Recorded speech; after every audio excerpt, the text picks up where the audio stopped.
In this video, I'll show you how to upgrade the extruder assembly on the Ender 3 with the high quality metal assembly.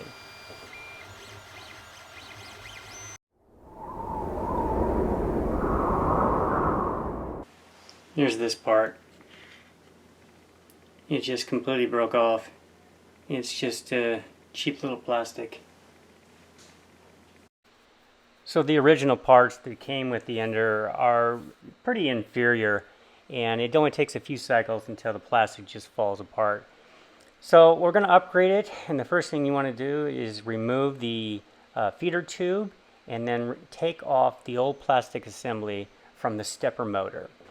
So there are 4 screws, and you want to take each one off, and you have to take the spring off too and slide the lever arm over so you can get the last screw.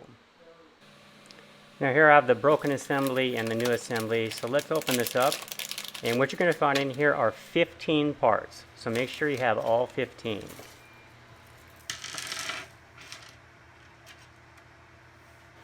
So the lever arm has a couple of components. There's a pin that drops in the pivot.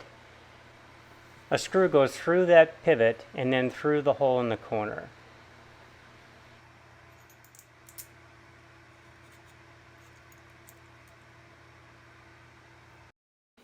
Now the kit comes with a new gear here, this brass one on the end, and mine's pressed on and I just don't need to remove it, so I'm going to skip that step just so you know.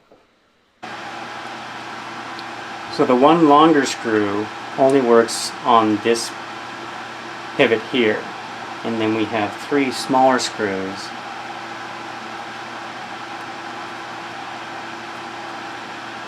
to do the other corner.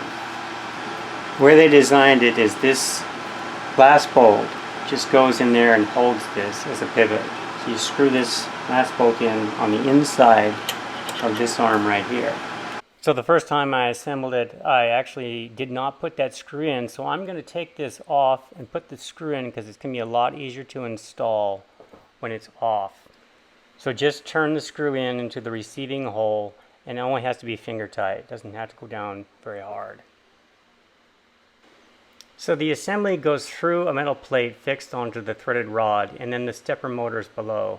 So it's a little bit of a juggling act to get this on there, and I suggest you start with 1 screw in the corner and attach the stepper motor. And I'm going to do the one with the beveled edge, and you make sure that the screw you put in there is beveled so that the slider arm can go underneath it. After you get the stepper motor firmly attached there, go ahead and put the rest of the screws in, and then you can proceed to tightening up all the bolts.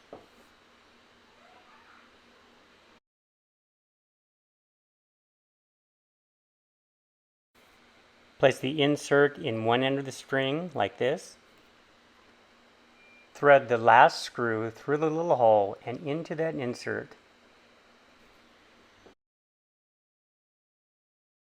You might have to get something to pry the spring over a little bit to make sure it's aligned correctly.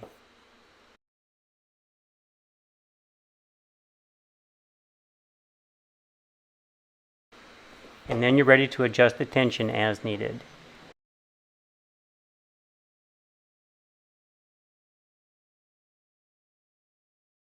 To reattach the tube, press in on the pneumatic device and make sure it's all the way down at the bottom, and then put the little blue clip in to retain it.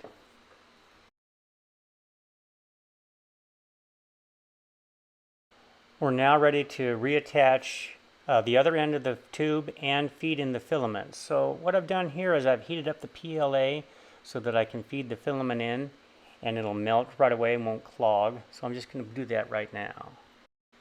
I am getting some to come out, so all is well, and I think I'm ready for my first test.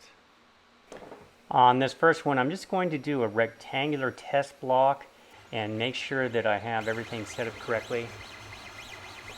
And so far I'm getting pretty good results. The feeder is working correctly, it doesn't slipping, and I'm getting a consistent flow.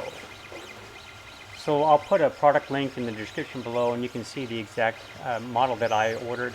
And I do recommend this upgrade because the one that shipped with the device is really pretty poor quality, and the metal one is going to last a lot longer.